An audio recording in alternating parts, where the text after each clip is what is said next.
നമസ്കാരം. പെൺവോട്ടിലേക്ക് വീണ്ടും സ്വാഗതം. ഒരു നാടിന്റെ അടിസ്ഥാന ജനവർഗ വിഭാഗങ്ങൾ അന്നം തേടുന്ന മേഖലയാണ് പരമ്പരാഗത വ്യവസായ മേഖലകൾ.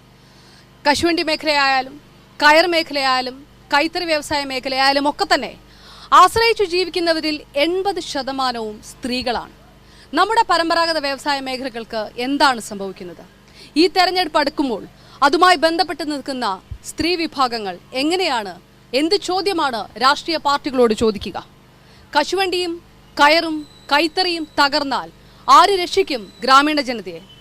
കുടുംബശ്രീ കൊണ്ട് മാത്രം രക്ഷപ്പെടുമോ നമ്മുടെ നാട്ടിൻ പുറങ്ങൾ? ചോദിക്കുന്നു പെൺവോട്ട്. പെൺവോട്ടിലേക്ക് ഒരിക്കൽ കൂടി സ്വാഗതം.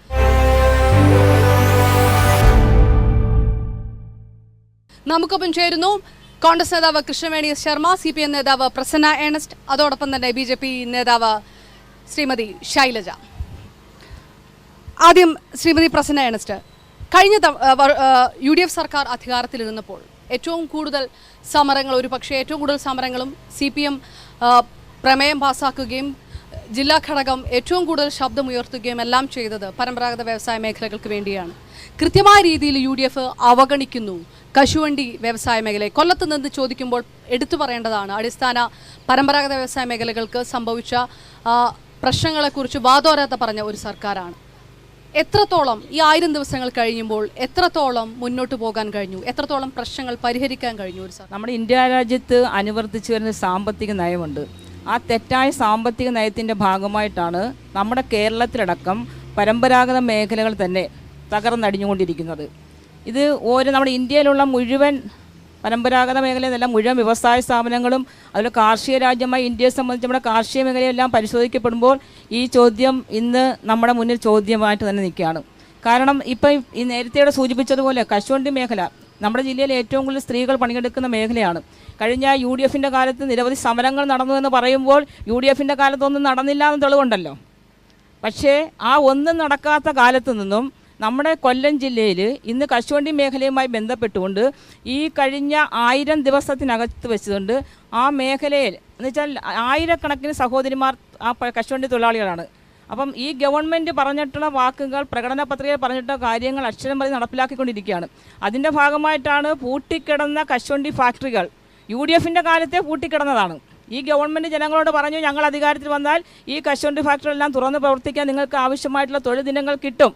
അതിൽ ഞങ്ങൾ ഇപ്പോഴും ഉറച്ചു നിൽക്കുകയാണ്. അതിൻ്റെ ഭാഗമായിട്ടാണ് കേരളത്തിലെ മുഖ്യമന്ത്രി സഖാവ് പിണറായി വിജയൻ 10 പ്രാവശ്യമാണ് ഈ പൂട്ടിക്കിടക്കുന്ന സ്വകാര്യ ഫാക്ടറികളെ മുതലാളിമാരെ വിളിച്ച് യോഗം കൂടിയത്.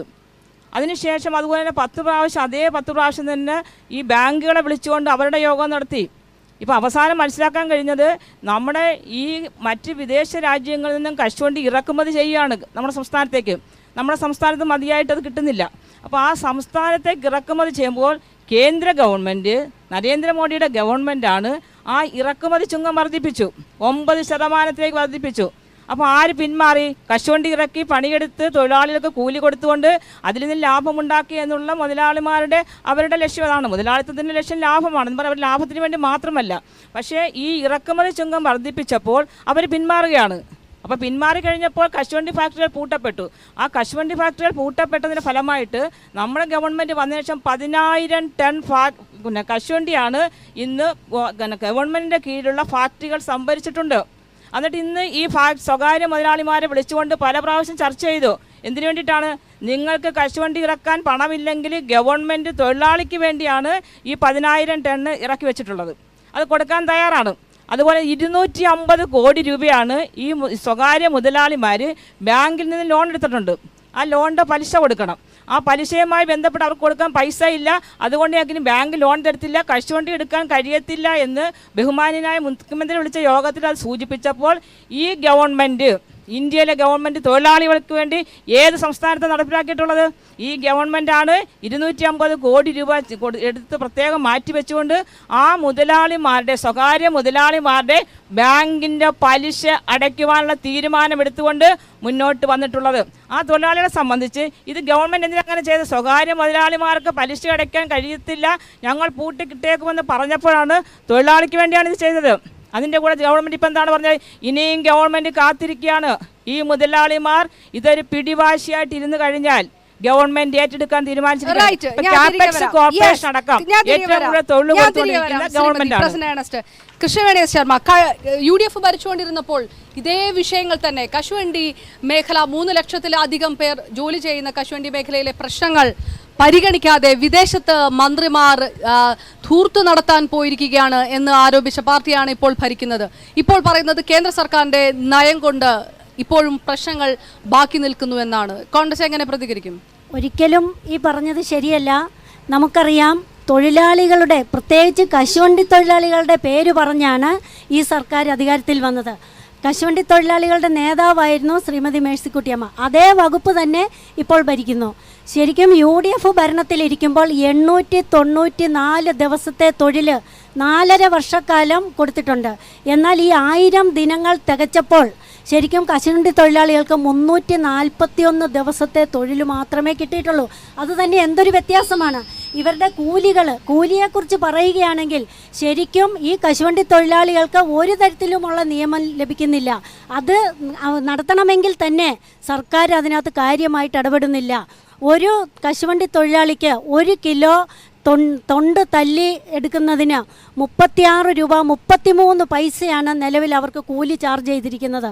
എന്നാൽ അവർക്ക് പലപ്പോഴും ഇപ്പോൾ കിട്ടുന്നത് 24 മുതൽ 27 രൂപ വരെയാണ്. അവിടുത്തെ ആ ബാക്കി പൈസ എന്ത് ചെയ്യുന്നു?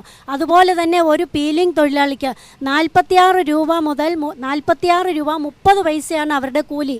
അവർക്കെന്നാൽ കിട്ടുന്നതോ 35-30 എന്ന തലത്തിലാണ്. അത് തന്നെ ഈ തൊഴിലാളികളോടുള്ള ചൂഷണമല്ലേ? അപ്പോൾ പിന്നെ ഈ തൊഴിലാളികൾക്ക് കൂടുതൽ തൊഴിൽ ദിനങ്ങൾ കൊടുത്തു, അല്ലെങ്കിൽ അവർക്ക് വേണ്ടി ചെയ്തു എന്ന് പറയുന്നത് എങ്ങനെയാണെന്ന് ഞങ്ങൾക്ക് മനസ്സിലാകുന്നില്ല. പിന്നെ ഈ ദേശീയ രാഷ്ട്രീയത്തെക്കുറിച്ച് പറഞ്ഞു. ദേശീയ തലത്തിൽ തന്നെ നരേന്ദ്രമോദി സർക്കാർ തൊഴിലാളികളുടെ മുഴുവൻ തൊഴിൽ നിയമങ്ങളും അട്ടിമറിച്ചു. ഈ കശുവണ്ടി തൊഴിലാളികളെക്കുറിച്ച് പറയുകയാണെങ്കിൽ തന്നെ നമ്മൾ ചിന്തിക്കേണ്ടത് 2 വർഷത്തെ 4 പീരീഡ് എന്ന് വെച്ചാൽ 6 മാസമാണ് ഒരു പീരീഡ്. കഴിഞ്ഞ UPA സർക്കാരിൻ്റെ കാലത്ത് ഒരു ദിവസമെങ്കിലും തൊഴിൽ ചെയ്താൽ അവർക്ക് ESIയിലെ മുഴുവൻ ആനുകൂല്യങ്ങളും മരുന്നുൾപ്പെടെയുള്ള ആനുകൂല്യങ്ങൾ കിട്ടുമായിരുന്നു. എന്നാൽ നരേന്ദ്രമോദി സർക്കാർ ഈ ESI ആനുകൂല്യങ്ങൾ അവരെ അട്ടിമറിച്ചു. കാരണം ഈ 2 വർഷം വരുന്ന 4 പീരീഡിൽ, അതായത് 6 മാസത്തെ പീരീഡിൽ 156 തൊഴിൽ ദിനങ്ങൾ ഉണ്ടെങ്കിൽ മാത്രമേ അവർക്ക് ESI ആനുകൂല്യം കിട്ടത്തുള്ളൂ എന്ന് പറഞ്ഞു. നമ്മുടെ UDFൻ്റെ MP മാരെല്ലാം അതിനെ പാർലമെൻറ്റിൽ ശക്തമായി ഇടപെട്ടപ്പോൾ അത് 6 മാസത്തെ പീരീഡിൽ 78 ദിവസത്തെ ഹാജരുണ്ടെങ്കിൽ എന്നാക്കി തീർത്തു. അപ്പോൾ പിന്നെ ഈ 2 സർക്കാരുകളും പറയുന്നത്, അല്ലെങ്കിൽ അവരുടെ പ്രതിനിധി പറയുന്നത് എന്താണെന്ന് ഞങ്ങൾക്ക് മനസ്സിലാകുന്നില്ല. ശ്രീമതി ശൈലജ, കേരളത്തിലെ ഒരു കാർഷിക വ്യവസായ മേഖലയാണ്. കേന്ദ്രം എന്തിന് പരിഗണിക്കണം എന്നുള്ളൊരു ചോദ്യമാണ് ചോദിക്കുന്നത്. 2 പാർട്ടികളും കുറ്റപ്പെടുത്തുന്നത്, പ്രതിക്കൂട്ടിൽ നിർത്തുന്നത് കേന്ദ്ര സർക്കാരിനെ തന്നെയാണ്. ഇന്ന് വരെ കേന്ദ്ര സർക്കാർ ടാക്സ് ഏർപ്പെടുത്തിയിട്ടില്ലായിരുന്നു. BJP ഗവൺമെൻറ് വന്നതിന് ശേഷം ടാക്സ് ഏർപ്പെടുത്തിയത് അന്നും MP ആയിരുന്ന നമ്മുടെ പ്രേമചന്ദ്രൻ സാറും ഇവിടുത്തെ വ്യവസായികളും ചേർന്നാണ് അവിടെ ഒരു നിവേദനം സമർപ്പിച്ചു കേന്ദ്രത്തിൽ. ആ നിവേദനത്തിൻ്റെ അടിസ്ഥാനത്തിലാണ് ഇവിടെ ടാക്സ് ഏർപ്പെടുത്തിയത്. കാരണം ഇവിടെയുള്ള ചെറുകിട വ്യവസായികൾ, ഞാൻ പറയട്ടെ ചെറുകിട വ്യവസായികൾ തുച്ഛമായ വിലയിൽ കർഷകരിൽ നിന്നും തോട്ടണ്ടി എടുത്തുകൊണ്ട്, ആഫ്രിക്കയിൽ നിന്നും വരുന്ന തോട്ടണ്ടികൾ ഇവരെടുത്തുകൊണ്ട് ഇവിടെ കൊണ്ടുവന്ന് അത് മെയിൻറ്റെയിൻ ചെയ്തുകൊണ്ട് വലിയ വിലയ്ക്ക് അത് കയറ്റുമതി ചെയ്യുന്നു എന്നുള്ളൊരു പരാതി പ്രേമചന്ദ്രൻ MP-യും കൂടി ചേർന്നുകൊണ്ടാണ് അന്ന് നിവേദനം സമർപ്പിച്ചത്. അതിൻ്റെ അടിസ്ഥാനത്തിലാണ് അന്ന് ഈ ടാക്സ് ഏർപ്പെടുത്തിയത്. പറയട്ടെ, അതിനുശേഷം അത് മാഡം പറഞ്ഞ 9.7% ടാക്സ് ഏർപ്പെടുത്തിയത്. അപ്പോൾ 1 കോടി രൂപയ്ക്ക് സാധനം എടുക്കുമ്പോൾ ആദ്യം 10% 10 ലക്ഷം രൂപ കേന്ദ്ര ഗവൺമെൻറ്റിന് അടയ്ക്കണമെന്നായിരുന്നു. അത് പിന്നെ കുറച്ചുകൊണ്ട് 9.7 ആക്കി. അതിനുശേഷം GST ഏർപ്പെടുത്തി. GSTയും കൂടെ ഏർപ്പെടുത്തി 5%, അങ്ങനെയാണ് 15% ആക്കിയത്. പക്ഷേ അതുകൊണ്ട് ഇവിടെ ഒരു കോട്ടവും സംഭവിച്ചിട്ടില്ല. ഇവിടെ പറ്റിയത്, ഇവിടെ ആദ്യം വലതുമുന്നണി ഇരിക്കുന്ന സമയത്ത് ഷിബു ബേബി ജോൺ തൊഴിൽ വകുപ്പ് മന്ത്രിയായിരുന്ന സമയത്ത് ആ സമയത്ത് ഒരു വകയും ഇവിടെ ചെയ്തിട്ടില്ല കശുവണ്ടി ഫാക്ടറികൾക്ക് വേണ്ടി. കാരണം അവിടുത്തെ ലേബർ ഓഫീസർക്ക് സഞ്ചരിക്കാൻ ഒരു കാറ് പോലും നൽകിയിട്ടില്ല. കാരണം പരാതികൾ സ്വീകരിച്ചു കഴിഞ്ഞാൽ അവിടെ സഞ്ചരിക്കുന്നതിന് വേണ്ടി ലേബർ ഓഫീസർക്ക് പോയേ പറ്റൂ. പക്ഷേ അതിന് നല്ലൊരു കാറ് പോലും ഉണ്ടായിരുന്നില്ല. അതിനുശേഷം ഇടതു സർക്കാർ മേഴ്സിക്കുട്ടിയമ്മ വന്നതിന് ശേഷം, മന്ത്രി വന്നതിന് ശേഷം, കാരണം അന്ന് പ്രകടന പത്രികയിലും എഴുതിയിരുന്നു ഇവിടുത്തെ വൻ കുതിപ്പായിരിക്കും ഇവിടെ കശുവണ്ടി മേഖലയിൽ എന്നവർ വാഗ്ദാനം കൊടുത്തിട്ടാണ് ഭരണത്തിലേറിയത്. 32,000 വോട്ടിൻ്റെ ഭൂരിപക്ഷത്തോടു കൂടിയാണ് മേഴ്സിക്കുട്ടിയമ്മ ജയിച്ചത്. അതിനുശേഷം 867 ഫാക്ടറികളാണ് ലൈസൻസ് ഉണ്ടായിരുന്നത്. അതിൽ നിന്നും പോയതിനു ശേഷം തുച്ഛമായ ഫാക്ടറികളായി ഇപ്പോൾ നടക്കുന്നത് ക്യാപസിൻ്റെ 10 ഫാക്ടറികളും കാഷ്യൂ കോർപ്പറേഷൻ്റെ 30 ഫാക്ടറികളും, മൊത്തം 40. അതായത് ഏതായാലും കുറച്ച് ഭേദപ്പെട്ടു. അതും ഇന്ന് അവർക്ക് വേതനം കിട്ടുന്നില്ല എന്ന് പറഞ്ഞാൽ തുച്ഛമായ വേതനമാണ് അവർക്ക് കിട്ടുന്നത്. മലർന്നു കടന്നുകൊണ്ട് പരസ്പരം തുപ്പുന്നതിന് തുല്യമാണ് ഇടതും വലതും. കേരളം പോലും ഭരിക്കുന്നത് അവർ രണ്ടുപേരുമായിരുന്നു മാത്രമായിരുന്നു. കേന്ദ്രം ഭരിച്ചുകൊണ്ടിരുന്നത് UPA സർക്കാർ ആയിരുന്നു. ഇപ്പോഴാണ് BJP സർക്കാർ വന്നത്. അതിനുശേഷം എന്തുകൊണ്ടാണ് ഇത് ചുങ്കം നിവർത്തേണ്ടി വന്നത് എന്നുള്ളത് ഇവിടെ വ്യക്തമായി ഈ നാട്ടിലുള്ള എല്ലാ ജനതയ്ക്കും അറിയാവുന്നതാണ്. ഇവിടെ വലിയ വാഗ്ദാനം കൊടുത്ത് UDF കാഷ്യൂ ബോർഡ് സ്ഥാപിക്കുമെന്ന് പറഞ്ഞു. പക്ഷേ മേഴ്സിക്കുട്ടിയമ്മ വന്നതിന് ശേഷമാണ് ഇവിടെ കാഷ്യൂ ബോർഡ് സ്ഥാപിച്ചത്. ആ കാഷ്യൂ ബോർഡ് സ്ഥാപിച്ചതിന് ശേഷം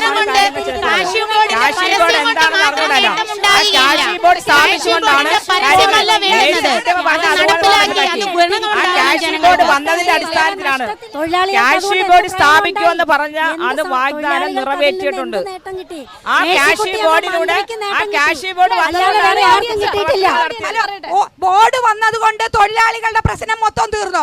ബോർഡ് വന്ന് കുറെ CPM-ന്റെ ആളുകൾക്ക് തൊഴിൽ കൊടുത്തു എന്നതല്ലാതെ ഒരു കശുവണ്ടി തൊഴിലാളിക്ക് ബോർഡ് കണ്ട് എന്താണ് നേട്ടമുണ്ടായത്? അത് എന്തുകൊണ്ട് മേഡം പറയുന്നില്ല? അതെന്താ തൊഴിൽ കൊടുത്തത് മുഴുവൻ CPM-കാർക്കാണ്, അല്ലാത്തവർക്ക് കൊടുത്തിട്ടില്ല.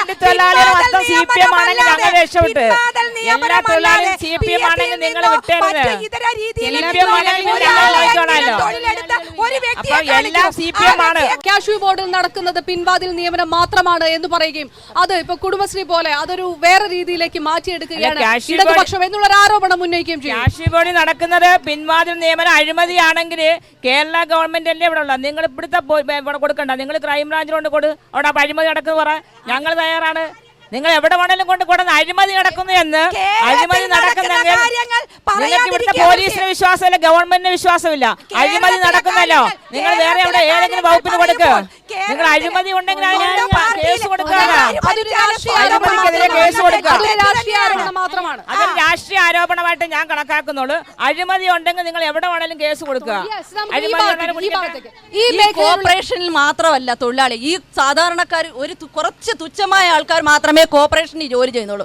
ബാക്കി സാധാരണക്കാരെല്ലാം ഈ സ്വകാര്യ മേഖലകളിലാണ് ജോലി ചെയ്യുന്നത്. അതിപ്പോൾ അങ്ങനെ ഒരു ഫാക്ടറി പോലും ഇതുവരെ ഇവിടെ പ്രവർത്തിക്കുന്നില്ല. ആകെ 1 or 2 ഫാക്ടറികൾ പ്രവർത്തിച്ചാൽ അവിടെ ബാക്കിയുള്ള അമ്മമാർക്ക് ചെന്ന് രാവും പകലും കുത്തിയിരിക്കുകയാണ് അവർക്കൊരു തൊഴിലിന് വേണ്ടി.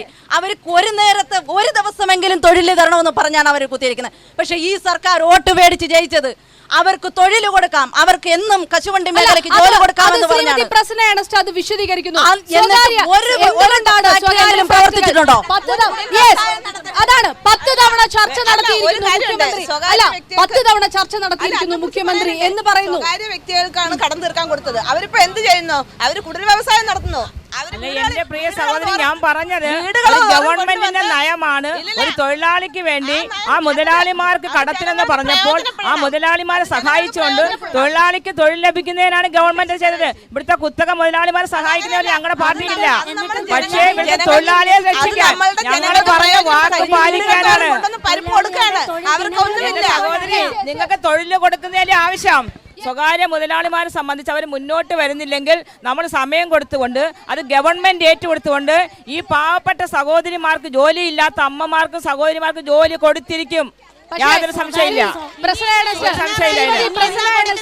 അങ്ങനെ പറയുമ്പോൾ പോലും ട്രേഡ് യൂണിയനുകൾ ഇതിനു മുന്നിൽ സമരം ചെയ്യുന്നുണ്ട്. ഇതിനു മുന്നിൽ ട്രേഡ് യൂണിയനുകൾ അപർണ ഒരു കാര്യം പറഞ്ഞിട്ടുണ്ട്.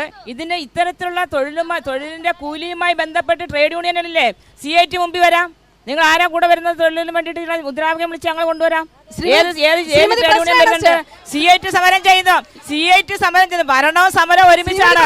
അത് തന്നെയാണ്. ഞങ്ങൾക്ക് ഭരണവും സമരം ഒരുമിച്ചാണ്. ട്രേഡ് യൂണിയനുകൾ കുത്തിയിരുന്ന് സമരം നടത്തിക്കൊണ്ടേയിരിക്കുന്നുണ്ട്. പക്ഷെ അപ്പോഴും ഈ സ്വകാര്യ ഫാക്ടറികളുടെ പ്രശ്നം ഒത്തുതീർപ്പാക്കാൻ കഴിയുന്നില്ല. ശരിയാണ്, പറയുന്നു 10 തവണ ചർച്ച നടത്തി എന്ന് പറഞ്ഞിട്ടും അത് സർക്കാരിന് അത് പരിഹരിക്കാൻ കഴിയുന്നില്ലല്ലോ. അപ്പോഴും വേണ്ട രീതിയിൽ അതിൽ ഇടപെടുന്നില്ല. കഴിഞ്ഞ UDF സർക്കാരിനെ താഴെ ഇറക്കുന്നതിന് വേണ്ടി സ്വകാര്യ മുതലാളിമാരുമായിട്ട് ഉണ്ടാക്കിയ രഹസ്യ അജണ്ടയുടെ പുറത്താണ്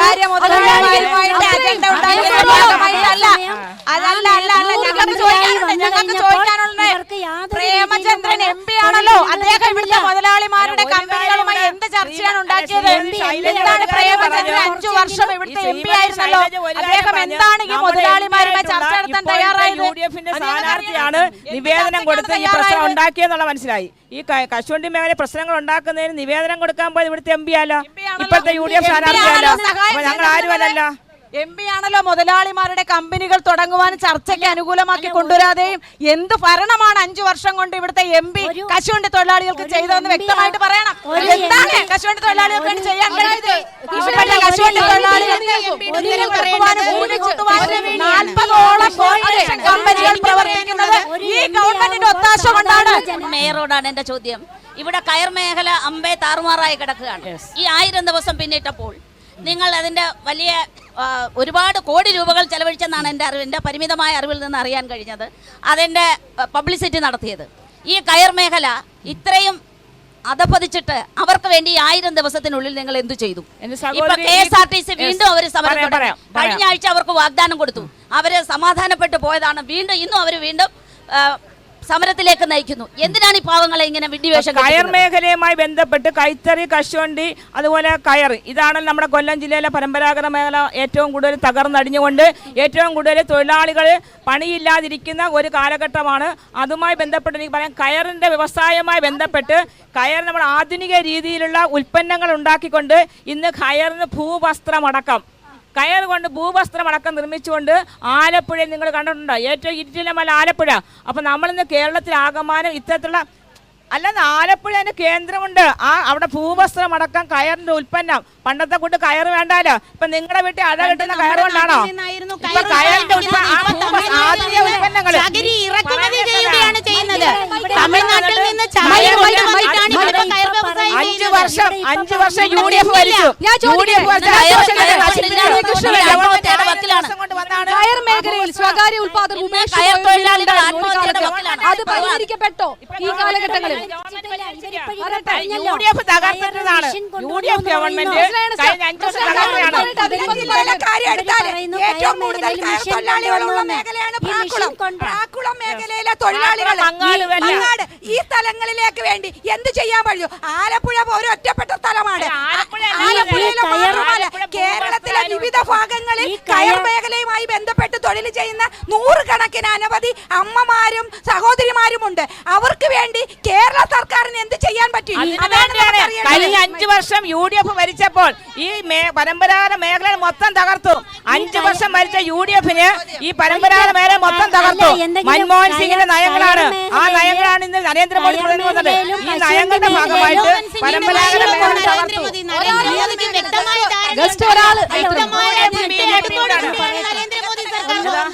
അല്ലാതെ UPS സർക്കാർ അതിനെ പുനർജീവിപ്പിക്കുകയാണ്. കൈത്തറി മേഖല ഞാൻ പറഞ്ഞുതരാം. കൈത്തറി മേഖലയില് മഹാത്മാഗാന്ധിയുടെ കൈത്തറി മേഖല എല്ലാം അടച്ചുപൂട്ടി, തറകൾ അടച്ചുപൂട്ടി. ഈ ഗവൺമെന്റ് വന്ന് ആ കൈത്തറി തൊഴിലാളികളെ സംരക്ഷിക്കാൻ വേണ്ടി ഈ കേരളത്തിൽ ഞാൻ ചോദിക്കാം. പ്രളയം വന്ന ശേഷം ചേന്ദമംഗലം കൈത്തറി അതീവ മോശമായ അവസ്ഥയിലേക്ക് വന്നപ്പോൾ ചേക്കുട്ടി പാവകൾ എന്ന ഒരു ആശയം ഉണ്ടായത് പൊതുജനങ്ങളും സോഷ്യൽ മീഡിയയും എല്ലാം ചേർന്നത്. അതൊരു സർക്കാർ സംരംഭമായിരുന്നില്ല. അങ്ങനെ ചില കാര്യങ്ങളെല്ലാം പുറത്തു നിന്നാണ് ഉണ്ടായത്. ഒരു സിനിമാ കൂട്ടായ്മ സപ്പോർട്ട് ചെയ്തു. അവരുടെ ഉൽപ്പന്നങ്ങൾ ഇന്ന് കേരളത്തിലെ മുഴുവൻ സ്കൂൾ കുട്ടികൾക്കും കൈത്തറിയുടെ യൂണിഫോം കൊടുക്കാൻ ഗവൺമെന്റ് തീരുമാനിച്ചില്ലേ?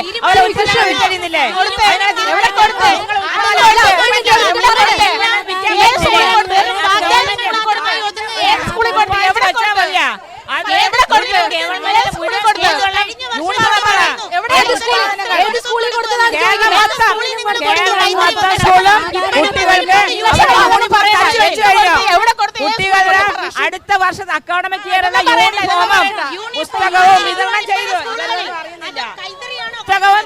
യൂണിഫോമും പുസ്തകവും വിതരണം ചെയ്തു. നടപ്പിലാക്കാൻ പോകുന്ന ഗവൺമെന്റ് സ്കൂളുകളിലേക്ക് ഇലക്ഷൻ വാഗ്ദാനം മാത്രമാണ്. ഇതുപോലെ പലതര മോഹന വാഗ്ദാനങ്ങൾ കൊണ്ടാണ് കേരളത്തിലെ ജനങ്ങളെ വിഡ്ഢികളാക്കിക്കൊണ്ടാണ് ഞാൻ വന്ന എല്ലാം ശരിയാക്കാം, എല്ലാം ശരിയാക്കി സംസ്ഥാന സർക്കാരിനോട് ചോദിക്കുമ്പോൾ കേന്ദ്ര സർക്കാരിലേക്കും ആവശ്യപ്പെടാമല്ലോ സംസ്ഥാന BJP നേതാക്കൾക്ക്. ആ രീതിയിലുള്ള ഒരു സമ്മതം BJP വനിതാ വിഭാഗത്തിന്റെ ഭാഗത്തുനിന്നുണ്ടാകും. പരമ്പരാഗത മേഖല തകർത്തതിന്റെ കാരണക്കാർ ഈ പുത്തൻ നയമാണ്. കയർ വ്യവസായം നമ്മുടെ നാട്ടിൽ തന്നെയായിരുന്നു മുമ്പ്. തൊണ്ട് കായലിലേക്ക് ഇട്ടുകൊണ്ട് അത് എടുത്ത് അവിടെ തന്നെ ചകിരിയാക്കിയായിരുന്നു നമ്മൾ ഇവിടെ കയർ വ്യവസായം ഒരു കാലത്ത് നടത്തിക്കൊണ്ടിരുന്നത്. അതിനുശേഷം ആരാണ് എന്ന് പറയുമ്പോൾ കേരളത്തിലാണ് കയർ വ്യവസായം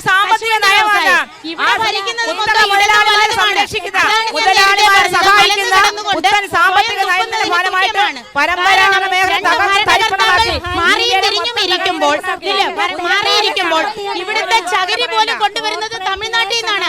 ഇവിടെ ഒരു തെങ്ങ് പോലും ഇല്ലാത്ത അവസ്ഥയിലേക്ക് എത്തി. ഇപ്പം ഒരു തേങ്ങ നമ്മൾ വാങ്ങിക്കണമെങ്കിൽ നമ്മൾ വണ്ടി പിടിച്ചു പോകേണ്ട ഒരു അവസ്ഥയിലേക്കാണ്.